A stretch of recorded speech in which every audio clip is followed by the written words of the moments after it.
Greetings, everybody. Thank you for joining us. We are going to allow a few more minutes for folks to join, and we'll get started about 5 after.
Okay, good morning, everybody. Welcome. My name is Jackie Geary. I'm the director of the Jacksonville Women's Business Center. Thank you for joining us for today's first session of Legal Matters with our incredible featured speaker, Lori Lee. Real quick, I just want to give a little bit of a background. I know Lori's going to go into some of her background as well, but want to introduce her. She started her business in 2015, and she has been certified by the Florida Bar since 2003. Now, Lori is involved all over the Jacksonville community and helps clients with their legal business, and she's a member of WBO. She's been a Small Business Leader of the Year, heavily involved in the SBDC and the Jacksonville Women's Business Center. So we're super thrilled for her to be here today to teach our community about the difference in legal work for your business. With that, I'll kind of turn it over to Lori, let her give a little introduction, some background of her, and then we'll start today's presentation. Some few quick housekeeping items. As you can see on the scrolling screen, that if you have a question throughout today's workshop or session, please use the raise hand function. Then you can actually ask a question live. We'll unmute you and pause for that. Also, please use the Q&A function for questions, and we will get to those at the end of today's session. This is being recorded, and you will have access to an online classroom after today and after each session you go through with us. So just know that you can please take some notes, but you'll get access to the presentation, as well as Lori has some activities for you to work on each week, but she'll cover more of that at the end. So with that, I will go ahead and mute myself, take off my video, and turn it over to Lori. Thank you very much. Thanks, Jackie. So if you could help me kind of navigate a little bit, Jackie, and go ahead and start the presentation slides, that would be helpful. And welcome, good morning, everybody. I see we have a really good, nice attendance here today. I'm excited to see so many people interested in building some legal infrastructure in their businesses, and want to kind of go over why that's important with you. We are starting this 4-week session for Legal Matters. And I will tell you, when I was first starting my own firm, I'd left a big law firm, and in 2000, I guess it was the end of 2014, and started my firm January of 2015. And so I also reached out and took advantage of all the resources that were available in the community, and the Jacksonville Women's Business Center was one of the resources that I joined. I did the Marketing Matters and I did some of the financial matters. And at the time I kept thinking, why do we not have legal matters? Because I know that that's probably one of the most elusive, hard to find information for small business owners. Legal information is not readily accessible, or at least good, reliable legal information is not readily accessible. Google searches don't necessarily give you what you need to know. So as part of what I wanted to do in my new initiatives for my own practice was to reach out and offer some information to small businesses. And so this 4-part series is all about putting legal infrastructure in place. And I want to talk a little bit about kind of just perspective for small business owners. And so small business owners don't normally have a lot of legal problems. Normally the bigger the business, the more moving parts, the more legal problems they have. And so sometimes small business owners kind of feel lulled into this complacency of, well, I don't really need to worry about that because I'm not going to have legal problems. It's not really an issue for me, so I don't need to worry about it. But the flip side of that is problems can occur to anyone. And for small businesses, if they do occur, they're heavier and have more catastrophic consequences. Big businesses have the resources to kind of weather the storm.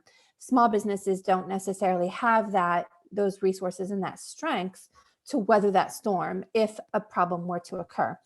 And so what I want you to be thinking about over this next month that we're together, and each week we'll be talking about different topics, but what I want you to be thinking about is how you're going to put these things in place in your business. And one of the things we're really working on is being proactive in our businesses. And so the number 1 goal is to avoid problems. The number 2 goal is to minimize problems that do occur. So if you can't avoid a problem and it does occur, what can you put in place to minimize the impact? Again, we don't want to get washed with this huge big wave and, we're this little business here that just kind of gets drowned. We don't want that. We want to be able to withstand some of those problems that maybe we can't avoid. And then number 3, and this is probably one of the most important things, is that we are building value in our businesses. And this just happens naturally. When we deal with number 1 and number 2, this happens naturally that we are building value in our businesses, because if we're reducing problems, either we're eliminating them or we're, getting by with the minimal impact of problems, then naturally we're going to be building our businesses. We're going to be making more money. We're going to be saving more money. We don't have to pay as much for problems that come up. And the value that we build in our business, because our attention is not focused on problem solving, it's focused on building our businesses, that naturally builds value into our businesses and makes them grow faster and stronger. And so it's not necessarily this attitude of, well, I don't really have legal problems because I'm too small to really worry about that. It's the other side of it, is I'm so small, I need to make sure that these problems don't happen to me. And I also want to build and grow stronger and grow faster. And so it's a 2-sided coin that I want us to keep our minds focused on for this. So that's what we're doing over the next 4 weeks, is what can you do right now to be proactive to build your businesses stronger? Okay, so Jackie, next slide for me, please. And to give you a little bit of background about myself, I know Jackie has already told you a little bit about me, but if you don't know me already, and I'm not sure if I do those slides, Jackie, if I do, I'm not sure how. There we go. So I am a business attorney. And Jackie had mentioned that I've been practicing since 2003. So for the past 17 years, all I've done is a business attorney. I've helped hundreds of small business clients over those years. And 90% of what I do is help clients capitalize on opportunities so that they can grow their businesses stronger and make them more profitable. One of the things I do as a trusted advisor to clients is I obviously help them avoid costly mistakes. We want to be able to make more money and keep more money. But one of the other things that I do is specifically within the firm that I built, the legal department for service professionals, just so you understand what our firm does is we focus solely on service professionals. So what I'm going to talk about for the next 4 weeks isn't necessarily just for service professionals. It's for all small businesses, but our firm only serves service professionals. So it's service providers. Most of them are professional service firms like other law firms and accounting firms and engineers and people who are licensed and regulated, usually educated, experienced. So there's somehow they're providing services as opposed to products. That's who our clients are.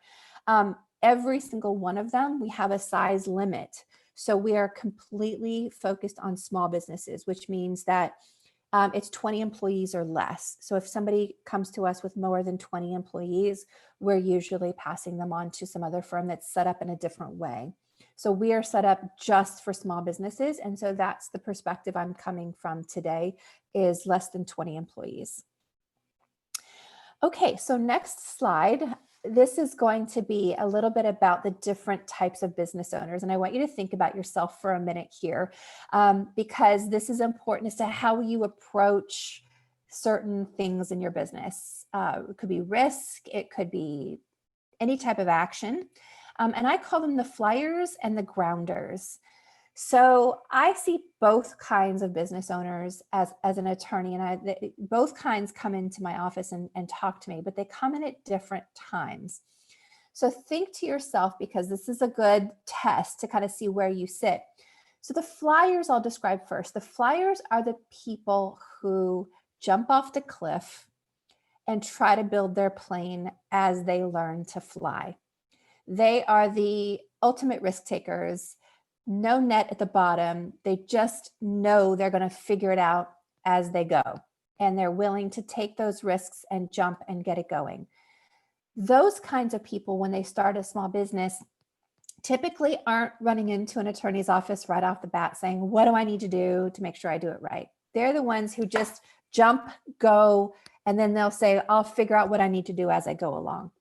I usually see the flyers after they've started their business, after they've gotten things going a little while and they realize, oh, this is actually going to work.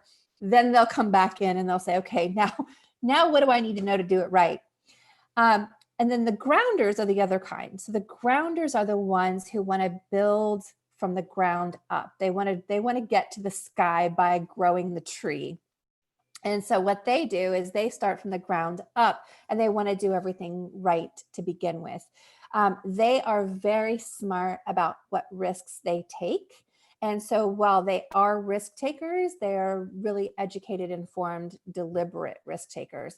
So usually I see those people in my office right at the beginning, right when they're starting their businesses, saying, what do I need to know? What do I need to do? I want to do it right the first time. I don't want to make, a ton of mistakes and have to deal with all those problems. So neither one of these types of business owners is right and neither one is wrong. They are just two different types, and both types can be very successful and are very successful business owners. So there's no right or wrong answer there. I just want you to understand where you sit. Like, which one are you? Are you a flyer? Do you jump and then figure it out? Or are you a grounder? You gather your information, you research, and then you take your action. So either way, as you go through here, kind of think about how you are and how you tend to take action on things. All right, so if you can have the next slide. In any event, every small business is not going to have the resources. They're not going to have all of this available to put every single thing they need in place to begin with. Everyone's going to be starting out with a little bit of a crooked plane.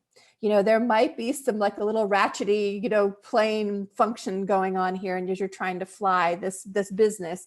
But as you get going and over time, so I'm talking to people who are brand new at business owners, and I'm talking to people who've been in business for decades. This applies to both of you equally. at any given time, you need a stronger plane. Because if your business is staying the same, then that's a problem. You need to be getting some elevation. You need to be getting some altitude. And in order to do that, normally what that means is you're bringing more people on your plane.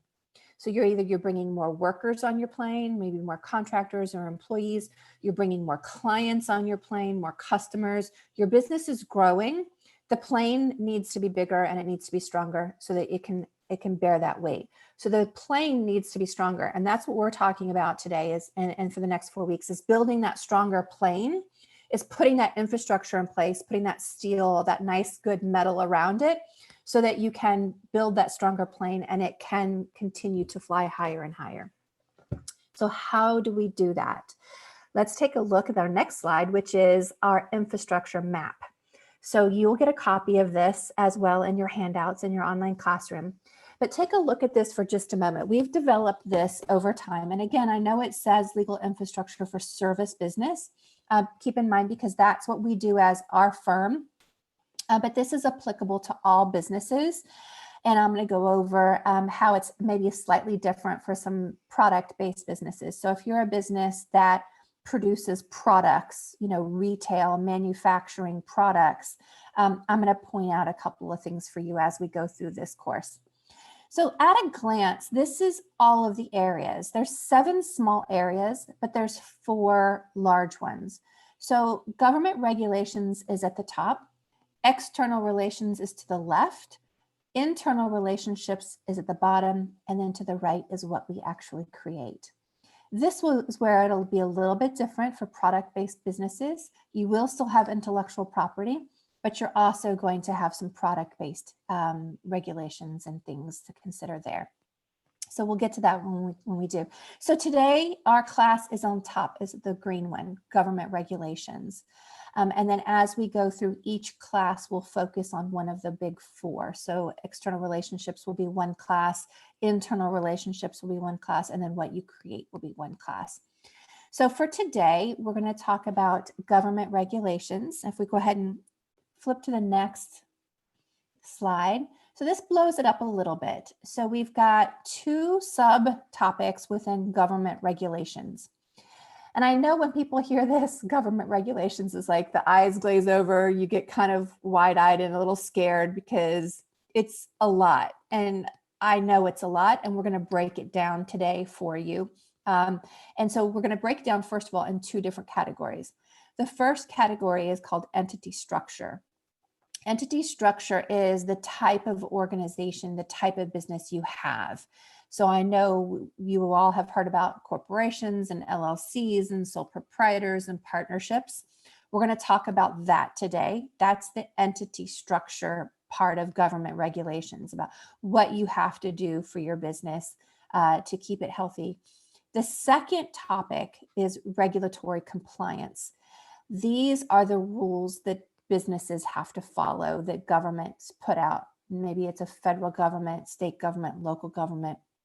And we're going to break those down into different categories today as well. So you can kind of have a little bit of a better sense, a little bit of a more handle on where to look for your business to find the rules that you need to follow.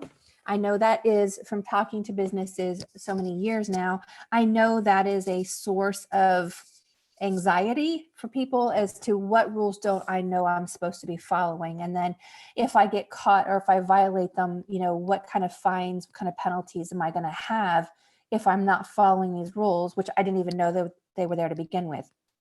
So I'm going to help alleviate some of that anxiety. And this is the heaviest of the 4 topics that we will cover. This whole government regulations is the heaviest of the 4 topics. So let's go ahead and tackle it and get it out of the way first, and then we'll move into the other ones. All right, so let's go ahead and flip over to the next slide and talk a little bit about entity structure. So let's leave it there for just a second, Jackie, and I'll tell you when to click for the next one. So entity structure, I like to think about it is the container for the business. And so the container for the business is, you can visualize a box, and the box is what contains the business itself. You are outside of the box normally. you're outside of the box, and the box is what contains the business. And so I think of it as a container. The benefits of having a box to keep all your business in is that it provides this liability shield. So if you visualize yourself, you've got this box, this container, and you're over here, you're outside of the box. So anything you have personally, that you own personally, that you do in your own personal business, in your own name, that's your personal business, and that's separate.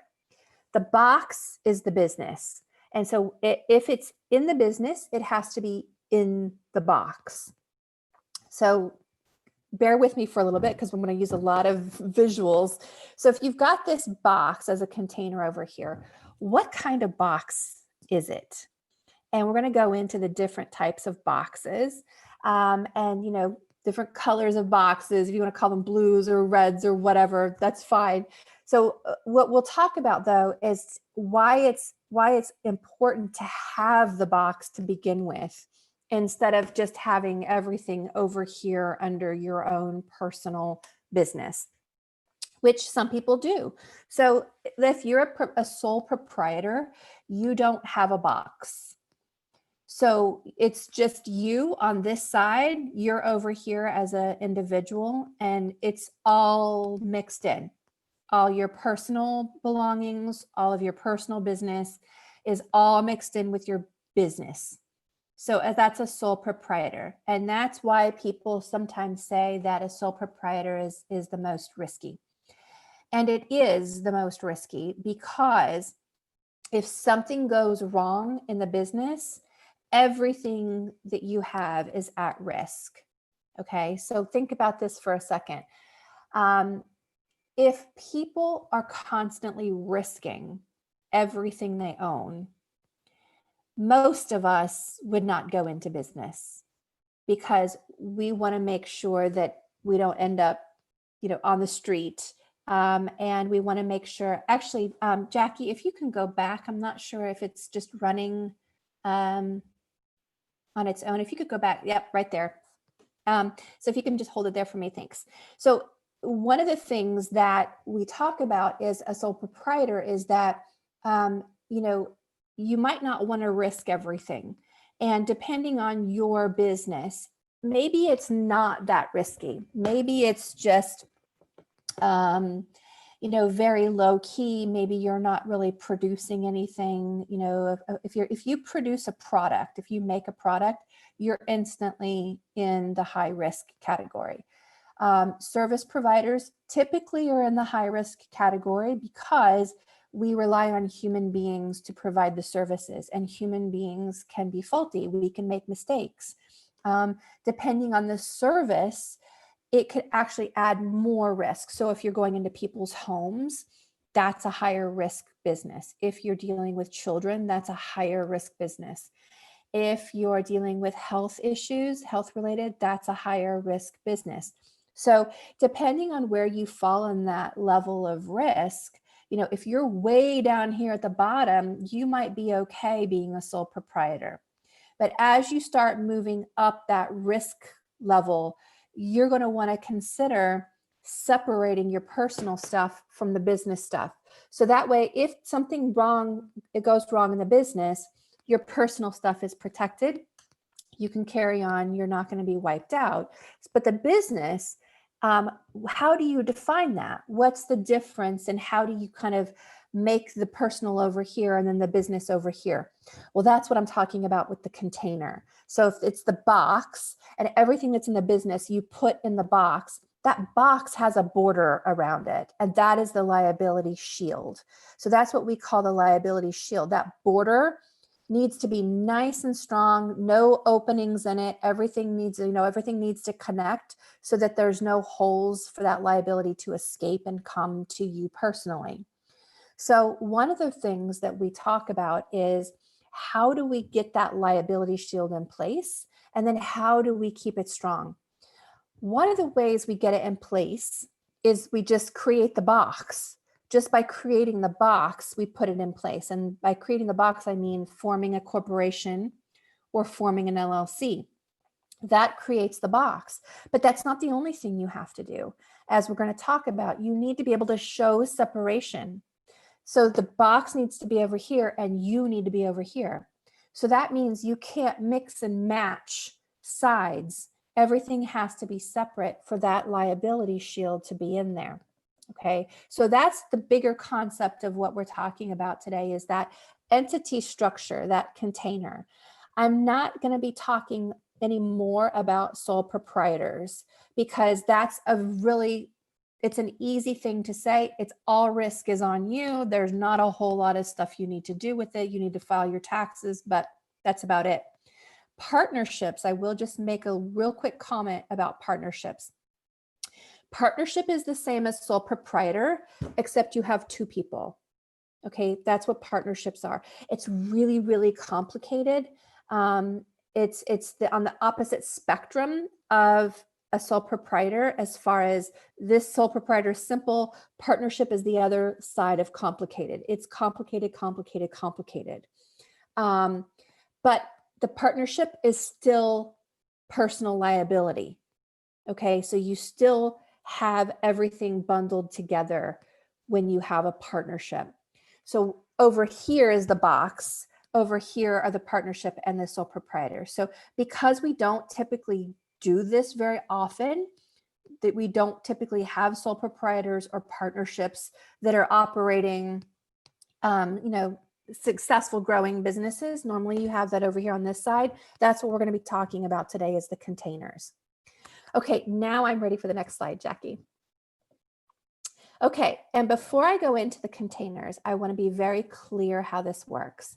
Legal, when I talk about with the law, is on one side. So that's one column. Tax is something completely different.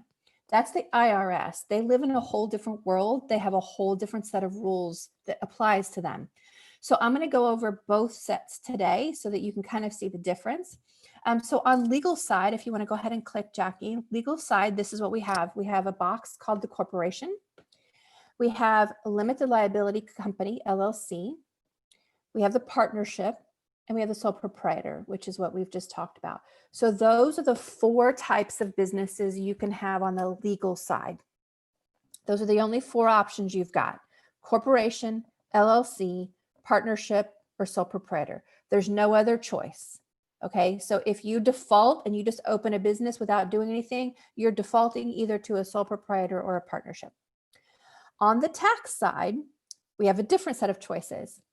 We have a C corporation, an S corporation, a partnership, or a sole proprietor.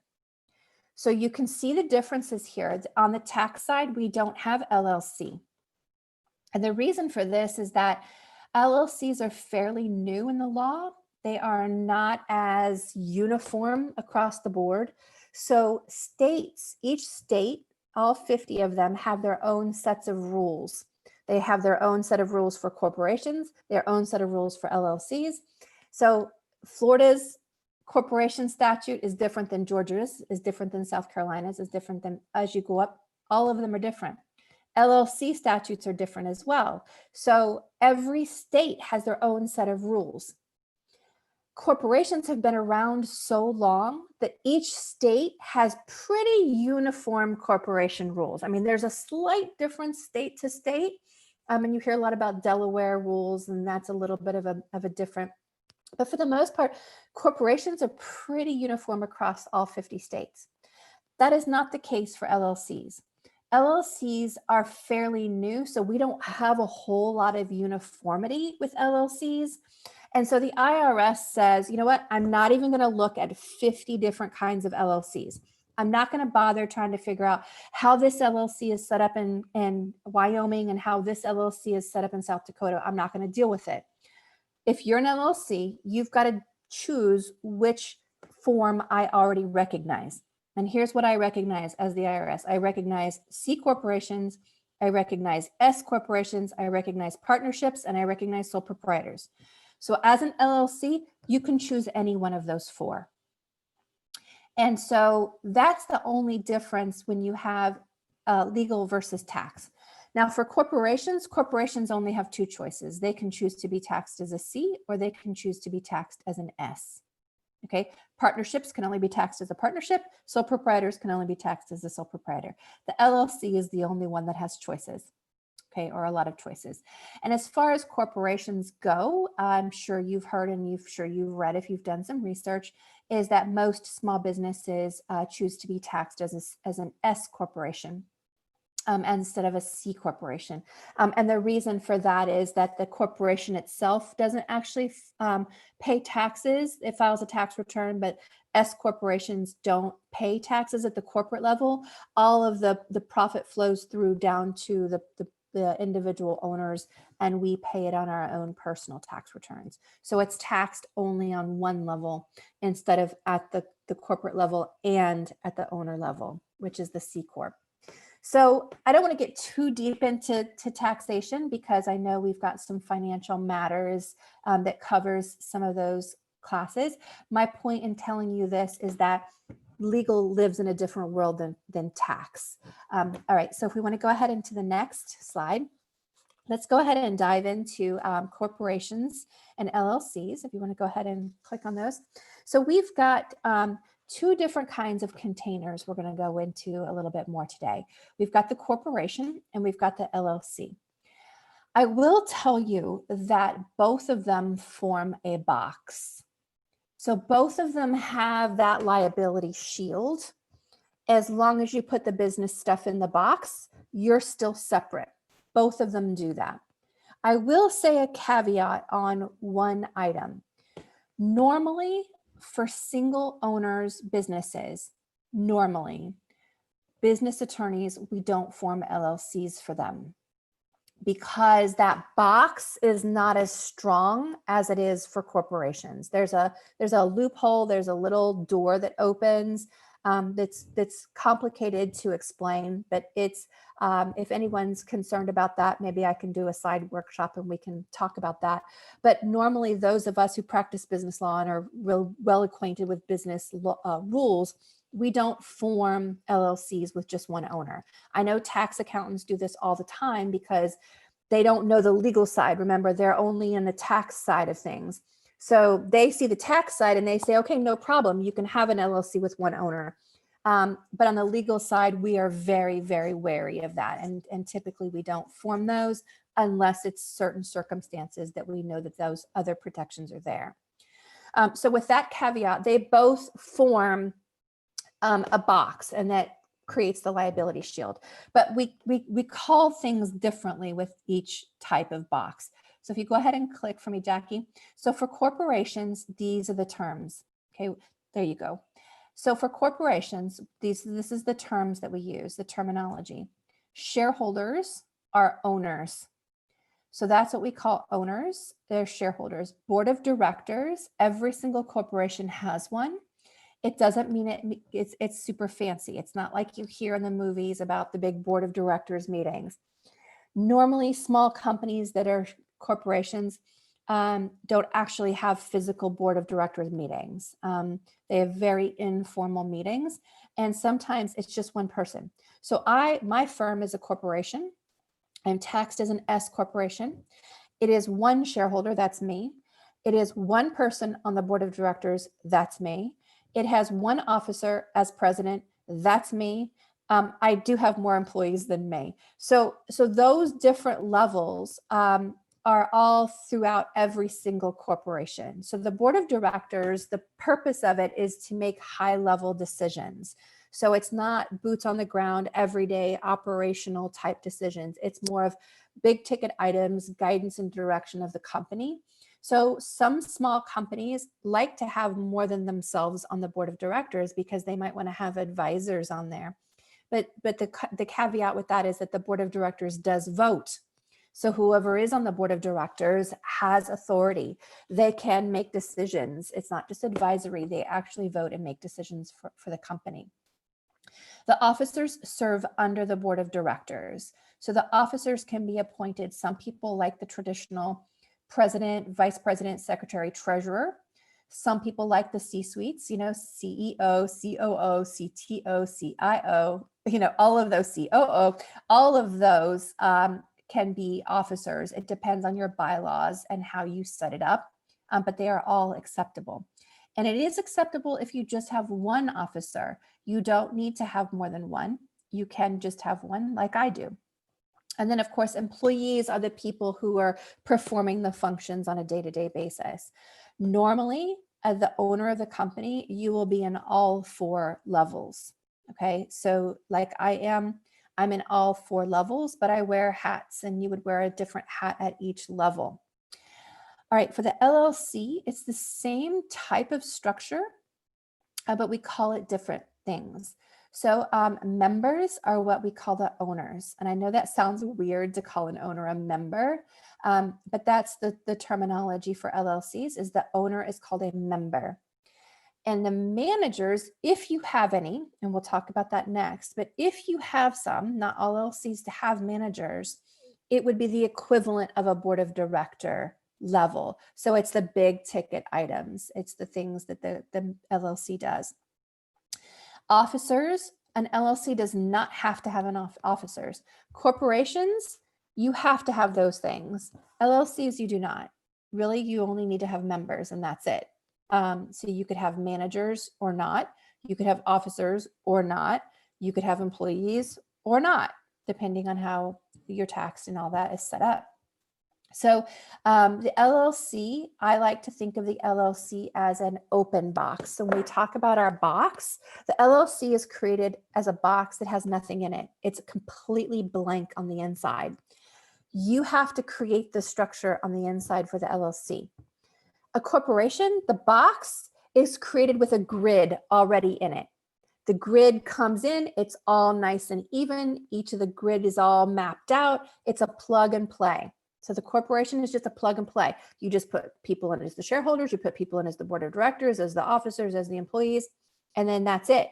The LLC is an open box, which is really, it was created for a really sophisticated level of business structures that needed this creativity of different things. Like if you've got people who come in who are owners and they put some money in, but instead of taking the profits, they want to take the losses, or they don't want a return for 5 years, but the other people want a return. So all of these different things that these rules apply to corporations don't apply to LLCs because it's an open box, but you have to create the rules, which means it's a little bit more heavy on the formation side of things because you have to create that organization on the inside. And that's normally created with what we call an operating agreement. And we'll talk about that. So let's go ahead and flip into LLCs a little bit more. There's 2 types of LLCs. One is called member managed and one is called manager managed.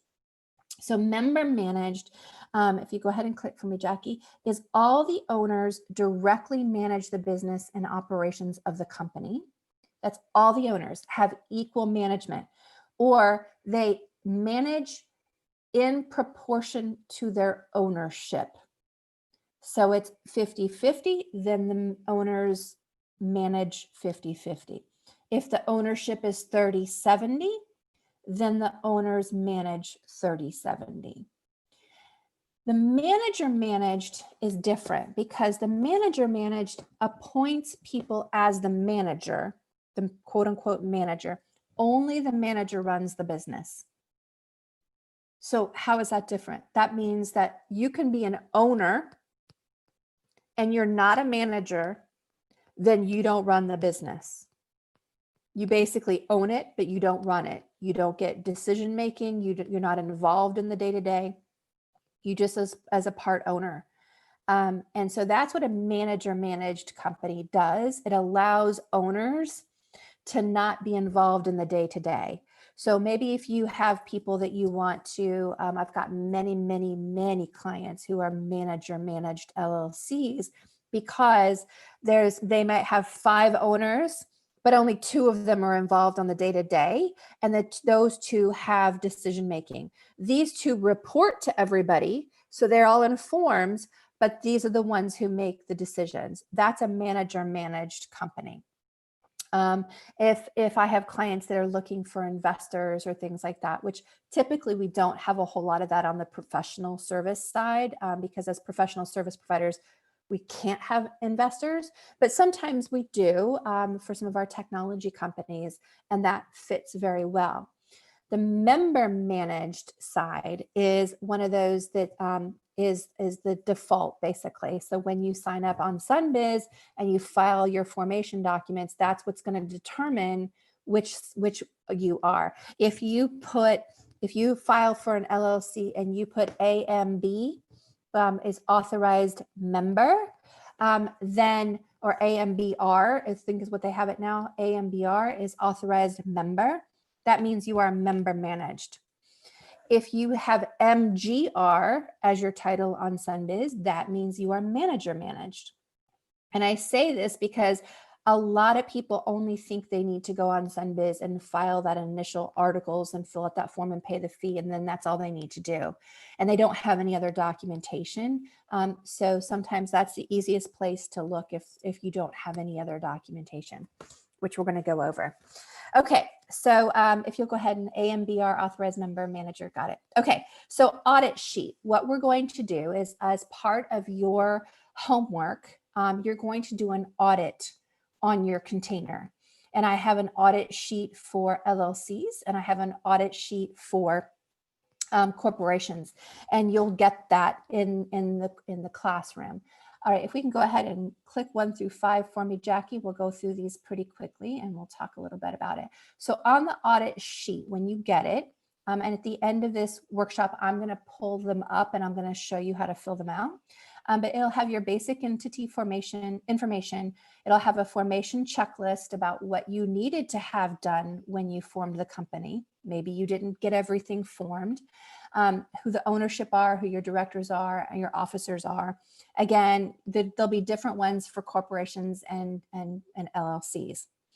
Okay, so the next slide is about the formalities. And the reason I'm having you go through this audit is not because this just doesn't matter. It's just one of those things that us attorneys kind of, worry about.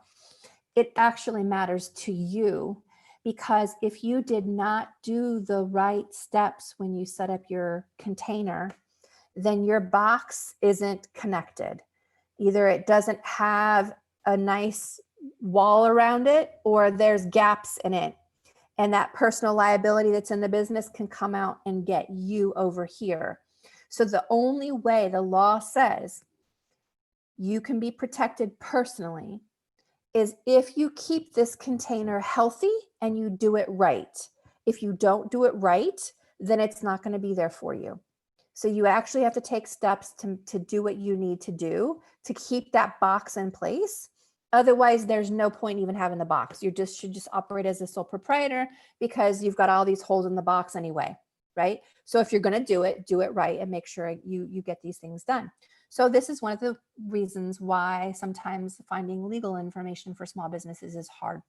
And so maybe you didn't know you needed to do some of these things when you first started out. So there's no judgment here, okay? Right now, all we need to do is make sure you know what you need to go back and do if you didn't do some of these things. So here's a list. So number 1, you set it up correctly. You have the required documents, and that's going to be on your audit list. There'll be a list of the required documents that you had to have. So that's number 1, is did you set it up correctly? And if there's documents on your audit sheet that you don't have, then you just need to make sure you get them in place. Number 2 is you file your annual report. This is for LLCs and for corporations. Every year you have to file your annual report, and you have to update that information with the state. You have an obligation to make sure that that information is accurate on the state's website, which is SunBiz. Number 3 is you need to do annual meetings and consents. So what I hear people saying is, oh, I'm going to form an LLC because I don't have to do all those annual meetings. While that is technically correct, the statute does not require them. I can tell you that the norm has been for businesses for so long that you need to establish this separateness, that the business acts separately from you.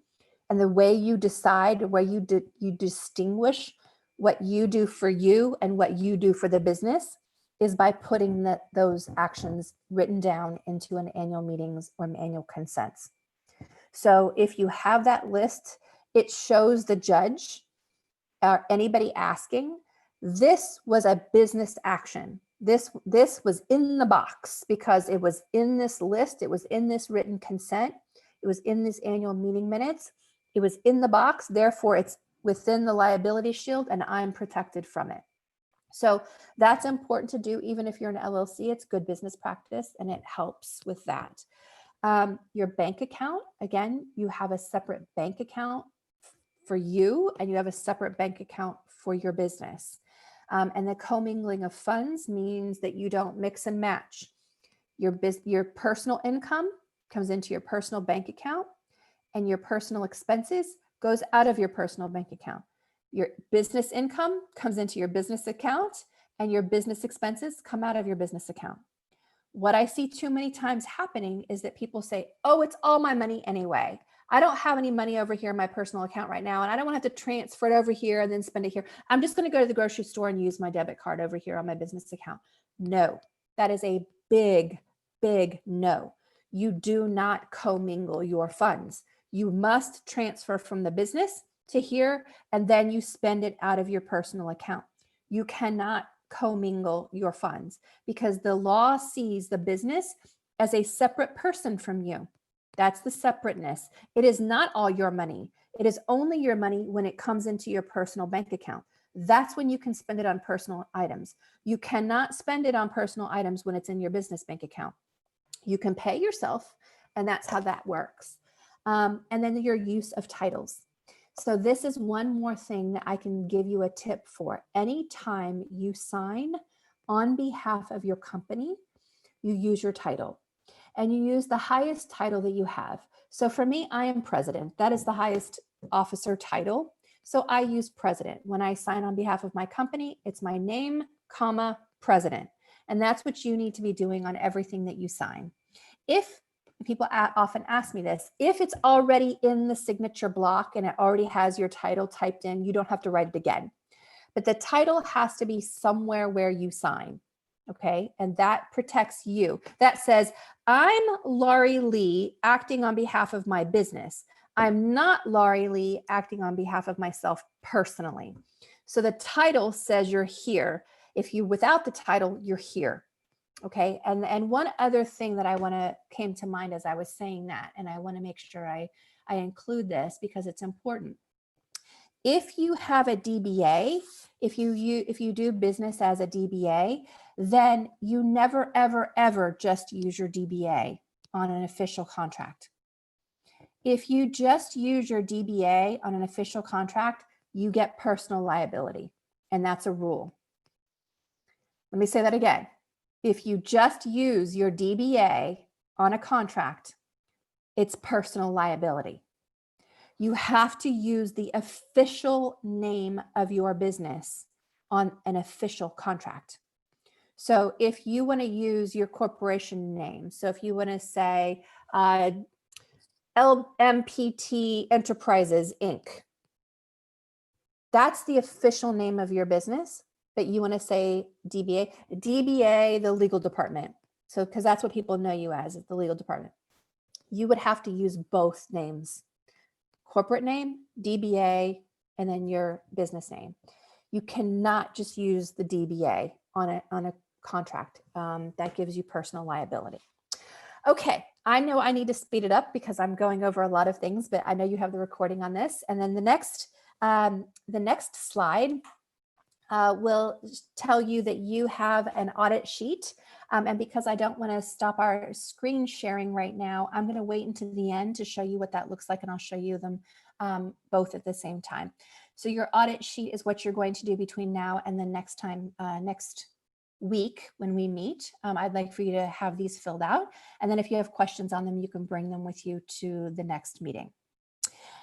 Okay, so I know that you are all excited to do this audit sheet, and I want you all to take a deep breath for a moment because I just gave you a lot of information.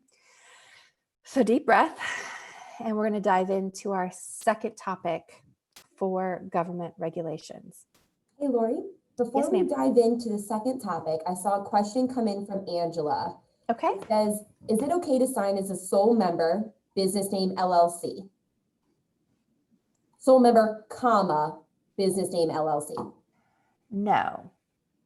No. So what you would do is, I'm going to type the answer really quick if everybody can see it. So you would sign business name LLC.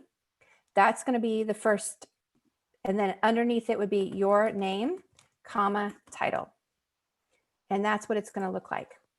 So you wouldn't sign your name because it's not you personally, it's the business. So you sign the business name, and then you are signing on behalf of the business, and then you use your title for that. Does that make sense? Angela says, thank you. Okay, very good. Awesome. Thanks so much. Sure. Interrupt me anytime you see some questions coming through because I don't have my eye on that screen. Okay, so regulatory compliance. Shift gears for a moment here. We're coming out of the container for our business, and we're now going to come into the world of great big rules and all kinds of government regulations. So now we're going to talk a little bit about the types of government rules that come from government. All right, so here's the types. If you go ahead and give us all three of those. So these are the three types, and I told you I'm going to try to make it a little bit easier on you to understand, so that it doesn't feel so overwhelming when you look at all these different rules.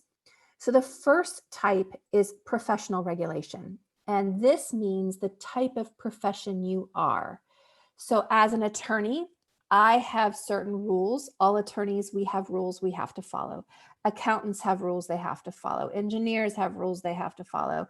If you are in a profession, and many of you are in a profession or a type of business, it could be your industry. Let's say industry instead of profession. It could be your industry because products, perhaps you're in an industry where you manufacture chemical products. You're going to have some regulations.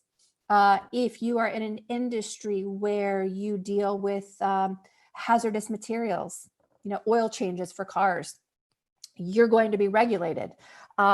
Restaurants, with grease traps and how do you dispose of cooking grease, you're going to be regulated. So every industry has its own set of rules based on that particular type of business.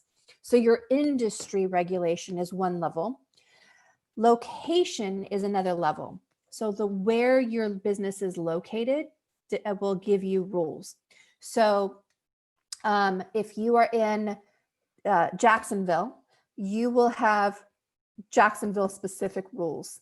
You'll have Florida rules, but you'll also have Jacksonville specific rules. And then if you're in Orlando, you'll have Florida rules and Orlando rules. So it's where you're located, they will have additional rules for you to follow. And then the activity regulation is about what types of business activities you do. And by activity, I mean things like, do you take credit cards? Well, that is regulated. Do you have a website? That is regulated. Do you have an email list that you market with? That is regulated. So all of these activities, specific activities that every business could do, is regulated. All right, so if you can click for me, thank you, all three levels. So here's the levels of government that regulate us. It's basically all of them. So you've got the federal government, which is the entire country. So the federal government comes out with rules for businesses that big businesses have to follow and small businesses have to follow. And I said a couple of them just now. Websites. So website is governed at the federal level. So the FTC, the Federal Trade Commission, governs what you put on your websites. You've heard of privacy policies and terms and conditions. That's on the federal level. State level governs all kinds. That's the biggest level. State government mostly has the business type of rules. So, if for Florida, and I'll talk about it, well, different agencies within the state create rules for businesses to follow.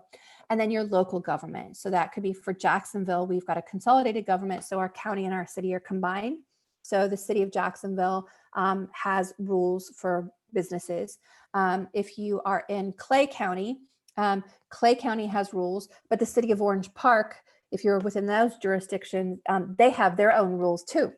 If you're in St. Johns County and you're in the city of St. Augustine, the city of St. Augustine has its own rules. So if you're a business on St. George Street in St. Augustine, you're going to have specific rules for being within the city of St. Augustine.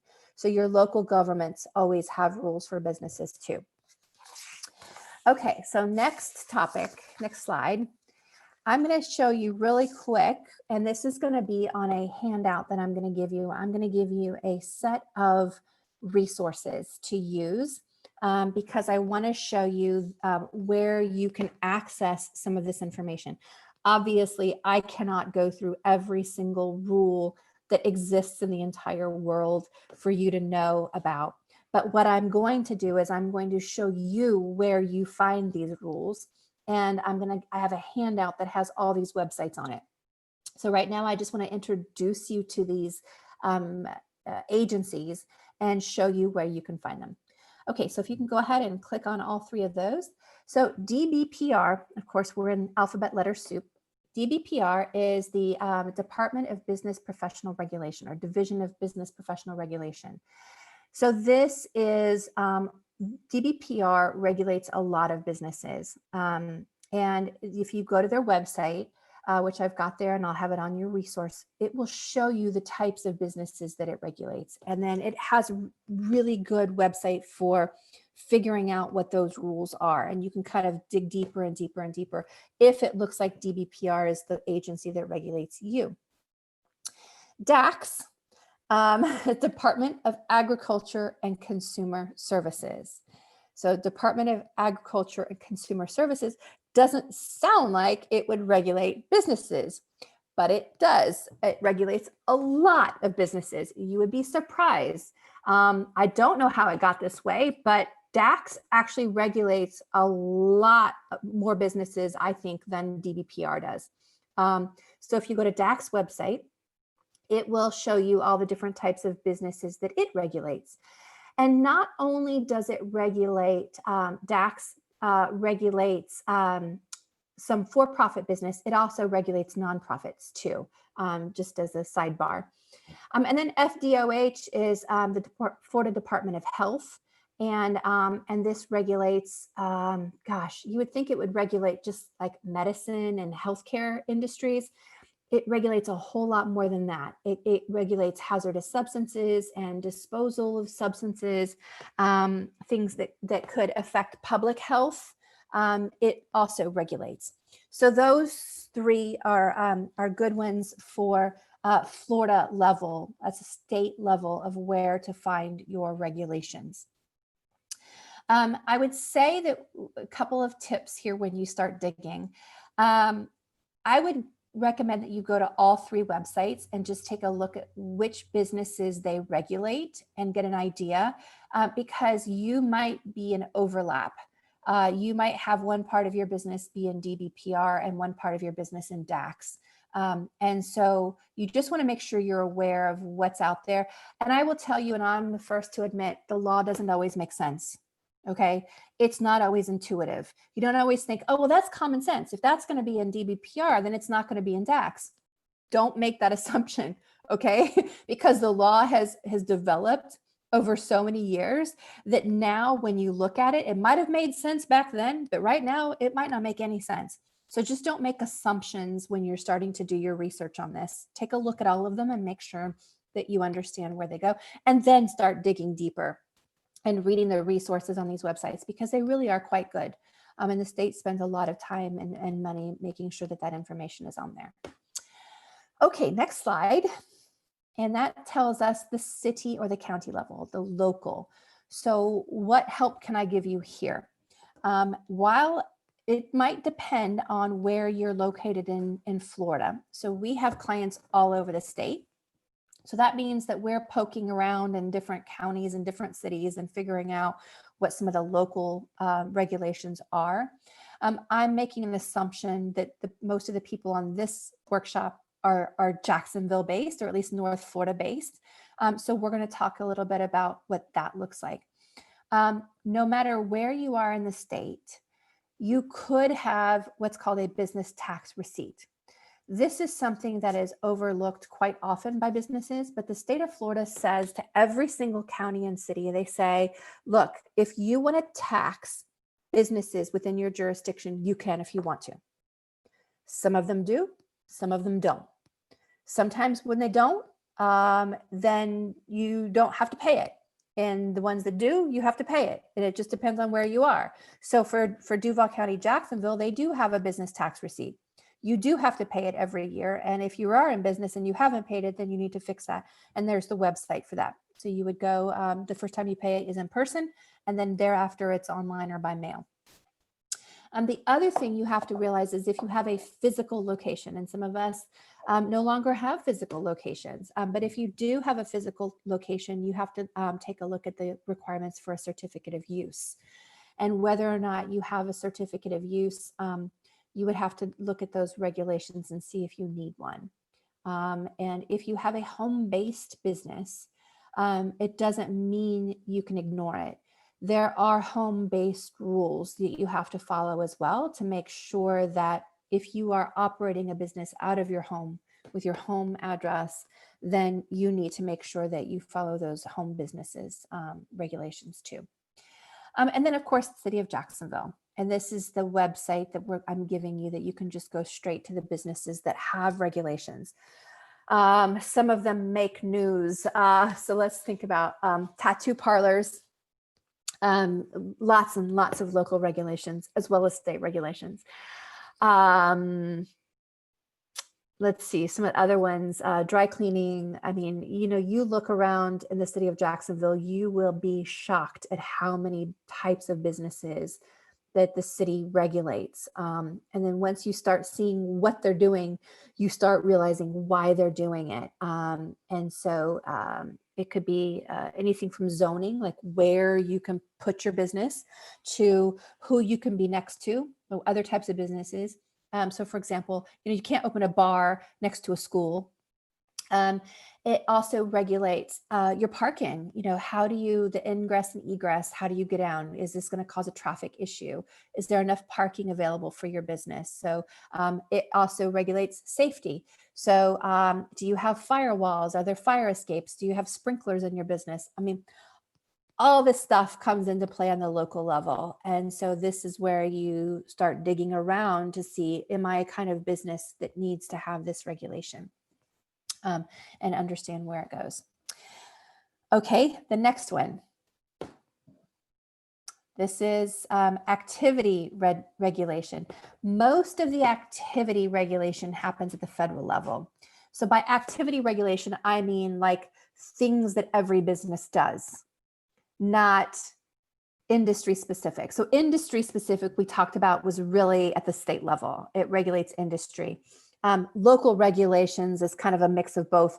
Federal regulations across the entire country is mostly about regulating business activity, not necessarily certain industries, although they do a little bit of that too. Not so much for small businesses, but bigger businesses, they regulate industries.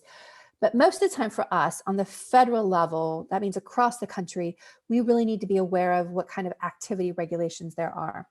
So if you want to go ahead and click those for me, Jackie, these are the websites, yep, there's 4 of them that I'm giving you for the federal level. And this will tell you what types of things they regulate. So the FTC, I've already mentioned websites. That's a big one for the FTC because they don't want businesses out there doing fraudulent advertising, making promises to people and then taking their money and running with it and not delivering. There's also, you know, spamming with emails and privacy laws. You know, U.S. Department of Labor governs how you have employees and how you treat your employees and what you do. That's a business activity. That's a big one in the employee field, is how you set up your employee relationships, which we're going to talk about in another class. The EPA is all about environmental type things, so hazardous wastes, in the environment. We touched upon that a little bit. With disposal of things. Healthcare also has some things about disposal, bio wastes and biohazards. And then the SBA has really good resources. They are not one that regulates. They're not an agency of the government that necessarily sets out rules for people. They're more about helping small businesses navigate the rules. And so I put their website on here because they have such great resources for trying to figure out what they need to do, especially for starting a business. I find that their resources are really, really good. Okay, so if you'll click to the next one, I'm going to talk a little bit about activity there you go. Activity regulation. Again, we're on activity regulation. This is what every business does. There's one that's on the state level that I want to pull out. Normally this is on the federal level, but the state does regulate some of these things. And I want to talk a little bit about the importance of this now. And as you can see in the news, this has become a bigger and bigger issue. So data security is a Florida state issue as well as a federal issue. Florida has its own statute for businesses, and what it's called Florida Information Protection Act. There's all kinds of websites out there. There's articles and things on my website if you want to really dig into it. But this website will help you as well. It basically says businesses, no matter what their size, even if it's one person business, you have an obligation to protect the information and keep it secure of your employees and your customers, your clients. So you have an obligation as a business, and you could be liable to these people if their identity or their financial information gets stolen. That's right, you could be liable for them. So what happens is you need to know what things you need to do to protect that. And so that's one of the things with PCI compliance. If you take credit cards, you have to go through PCI compliance. I forget what the PCI stands for, but it's a federal initiative that isn't necessarily on the government side. It's a little kind of quasi-government, but it's what the card holders require. So Visa, Discover, MasterCard, they require PCI compliance because of data protection. It's like that, but it goes even further. So it's not just credit card. So if you're familiar with PCI compliance, it's not just credit card. It's the name. It could be a name and an email. It could be a name and a birthday. It could be any kind of an account with a password. It's this whole big long list. And it says, if you have one of these and one of these, or if you have one of these and one of these, if any combination of this information, then the statute's going to apply to you. Well, the issue is that most of us who have employees, we're automatically apply because we have employees' social security numbers and we have their names. And then for customers, normally we have all kinds of information on our customers and clients. And so I would hazard to say, 99.9% of small businesses fall into the Florida state level of data security compliance. And so knowing what you need to do and taking those steps is important. It involves things like notifying if you do have a data breach, which if big businesses can have data breaches, small businesses can too. I know, law firms are huge targets because we are the keepers of a lot of personal data.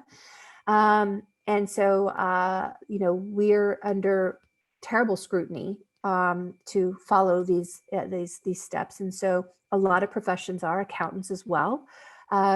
But even if, you don't have extra scrutiny, even the regular level of scrutiny is important for you to know what to do. And that is keep everything under lock and key, keep it under password, only people who need to know have access to it, all those kinds of things. But it goes into detail. So I want you to know what that is and go into that. One other thing I wanted to talk about before I go into the next slide is that one thing that's coming up more and more recently, and I should have mentioned this when I was talking about websites. And so I talked to you about websites and the FTC and how they regulate websites and what you promise to people. What I didn't mention is a federal law that most of us know about, ADA, Americans with Disabilities Act. And normally this ADA applies to people who have a physical location and that you are accessible to people that have disabilities.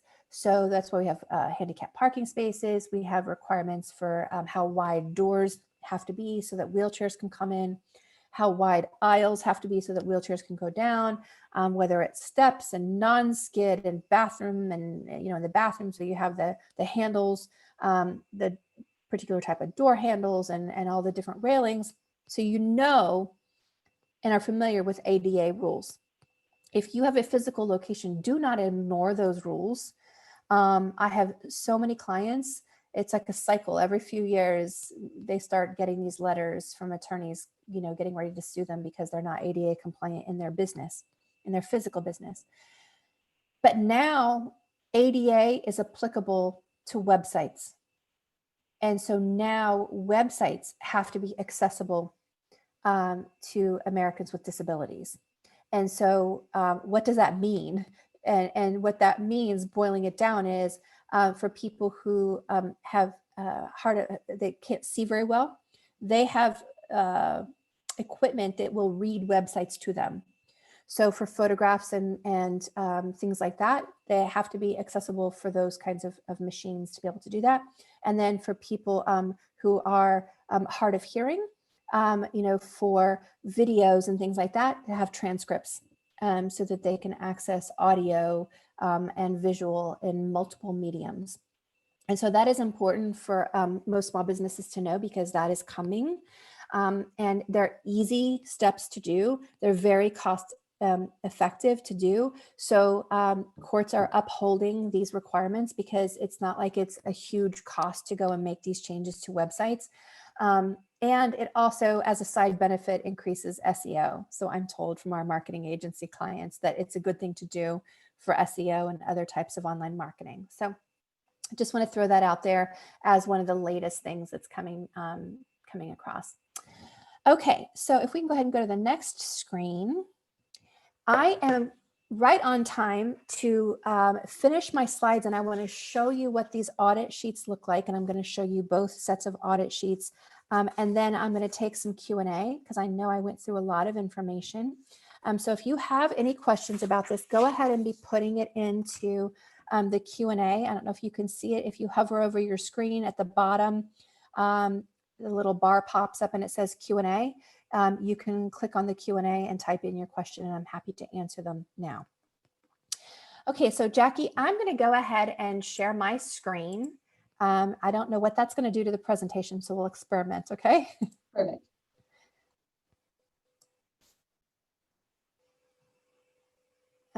What screen is it showing? Didn't ask me. It just stopped sharing, so try share one more time. There it goes. Okay. Okay. So can you see this audit sheet? It says entity structure. Yes. Okay. So this one is for a corporation. So this one will be in your online classroom, and you can use this to go through your corporation audit. So this is a way for you to gather your information, whether you've got a fictitious name. These are the formation checklist here. You go through and say, is this something that's done? Do I need to make sure I get this done? Your owner name, number of shares that are owned. Here's where you can put in your board of directors and your officers. And then this is a checklist here for your formalities. Have you done your formalities? So this is for a corporation. This one is for an LLC. So it's the same type of information, just with different terminology that we talked about.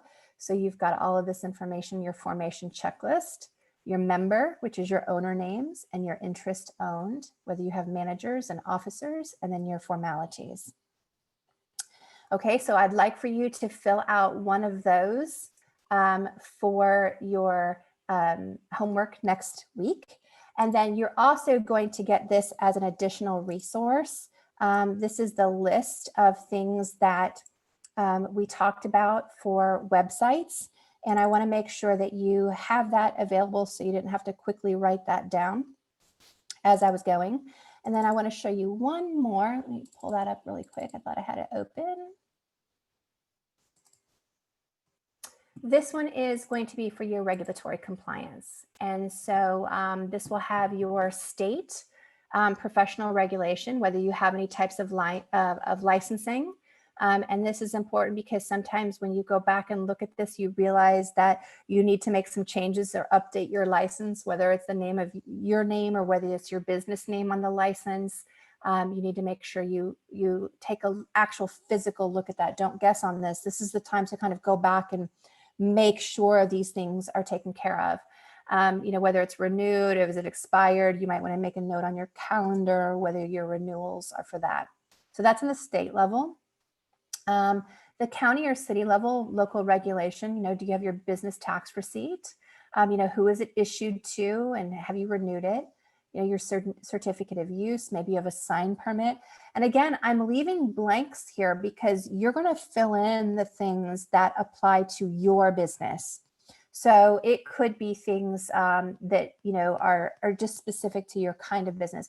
Go ahead and put them on here because we're going to be making a packet by the end of the month that has all the things that you need to keep taking a look at over and over again. And this is a good way of having it all in one location, so you're not having to hunt it all around.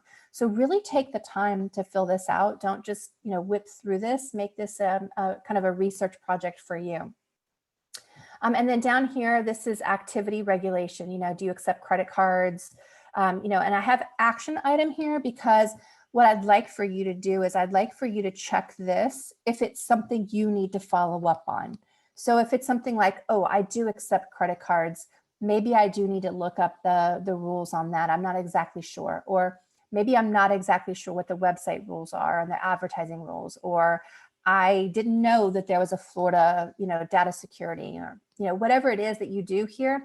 And again, I've left room for you to actually write in the activities that you do for your business. So it could be that if you are a childcare business, you're going to have all kinds of different things. You're going to have food, you're going to have licensing, you're going to have training, you're going to have all kinds of things on different levels. And I want you to go ahead and write all that stuff down here on these audit sheets.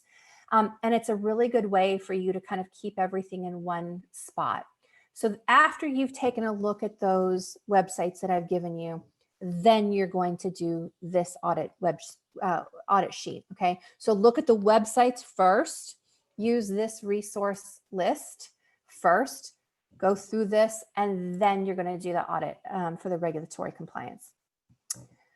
Okay, I'm going to stop my sharing so I can get back to see what's going on here. Jackie, do we have any questions that have come up while I was going over anything? I have not seen any questions in the Q&A function just yet. Please, folks, know that this is your time to ask Lori questions live. If you have questions about the homework, the assignments, we'll definitely address those as those come in. You can email those to me, and you'll be getting a link to the online classroom here after we end today's session. So I know I went over a lot of information. If anybody wants to raise their hand and ask me or explain something to me, I carved out some time here at the end just to make sure I had time to answer your questions. So I know it's kind of awkward with legal questions. Sometimes people are hesitant to ask them in a group context. So if you don't want to give away your identity and you want to just submit them anonymously to Jackie, please do that, and I'll make sure I answer them at the beginning of next week. Or if you just want to ask a question in general terms, I kind of find that helps people kind of overcome this reluctance to disclose kind of confidential information. I do have a question here. It says, can you give an example of what minutes are like for an LLC if you're the sole member manager? Sure. Okay, good question. So what this is asking is, we talked about that LLCs aren't technically required to have annual minutes. So what that looks like is if you're the only one, you don't have to have annual minutes, meaning you don't have to have a meeting with yourself. You're going to sit there and talk to yourself. Okay, I'm calling the meeting to order. Okay, you don't have to have this conversation back and forth with yourself. The law allows you, anybody, it doesn't just have to be a sole owner, it could be any business, to do what's called a written consent. And it's instead of annual minutes. So you don't actually have to hold a physical meeting. If you take and create something called a written consent, and there's no specific form for it. We attorneys, we like to do it all fancy, but the law doesn't require fancy. You could write it on a napkin if you wanted to, as long as it has, this is our written consent. These are the things we're approving. We want to make sure we've done this, we're approving it. We've done this, we're approving it. We want to do this, we're approving it. Just write it down. It can be in any way you want. It can be bullet form. It could be full sentences. It could be super descriptive. It could be super simple. And then as long as you sign it at the bottom, that's the key. It has to be signed by everybody. Okay, so if you're the only one, it only takes you. If there's 5 of you, all 5 of you sign the napkin, and then you put it in your book, right? Your document book, your company book, where you keep all of your company documents. I mean, obviously, I would prefer that you not do it on a napkin. I would prefer that you type it up, but my point is that it doesn't have to be super fancy. Okay, it doesn't have to have any kind of the magic language. It just has to be signed. Your company name at the top, the date, the saying this is a written consent, and then you put who's signing at the bottom. So, for example, you said you're a sole member and a sole manager. You'd sign twice because you're a member and you're a manager. So you'd sign with member and you'd sign with manager, and then you're done. Does that help?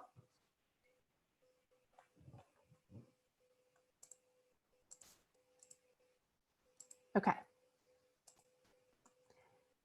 Any other questions? My title on Sunbiz shows MGR. How hard would that be to change, or should I change? Okay, so if you're obviously an LLC, and if you're also a member and a manager, you can change it. I mean, you don't have to change it. I don't know why. There wouldn't be a reason that you would need to change it, especially because if you change it, you're going to have to go change your operating agreement too. So all the different documents that come, keep in mind, it's not just Sunbiz. It's all the different documents that I've got on your audit checklist, right? Some of those documents don't get filed anywhere, but you have to have them to keep that liability shield in place. So you'd have to change it on those documents too. If you want to change it, it's just as simple as on your next annual report, you would just change your title. But keep in mind, you have to change it on your internal documents too. And then why would you want to do it? Let's see. I'm not sure. I'm not sure why you would want to do it unless you just no longer want to be in charge of the company. But if you're the only one and you are both, then I think that both, you could have both as appropriate. So did that help? Did that answer your question? You're welcome. Okay, anybody else? Open for technical answers here. Okay. All right, well, Jackie, did you have any questions that you wanted me to go back and answer? Anything I mentioned as I went through that you thought I should go back and clarify? No, I think this was amazing, full of information for our first session. Definitely kicks off a great series for us. So thank you very, very much, Lori. As mentioned, you'll get the online classroom link. And if you have any questions specific to yourself, just make sure you ask us. We'll be happy to answer those individually. Or like Lori mentioned, we can answer them on next week's session. So with that, we will conclude today's program. We'll stop the recording and thank you all for being here. And I do want to say, keep in mind, this was the hardest topic to cover, which is why we did it first. So if your eyes are glazed over, that's okay. That's normal. And every topic we have for the next few weeks, we'll have your audit sheets as well. So I look forward to seeing everybody next week. Thank you very much. Have a great Bye. day. Bye, everybody.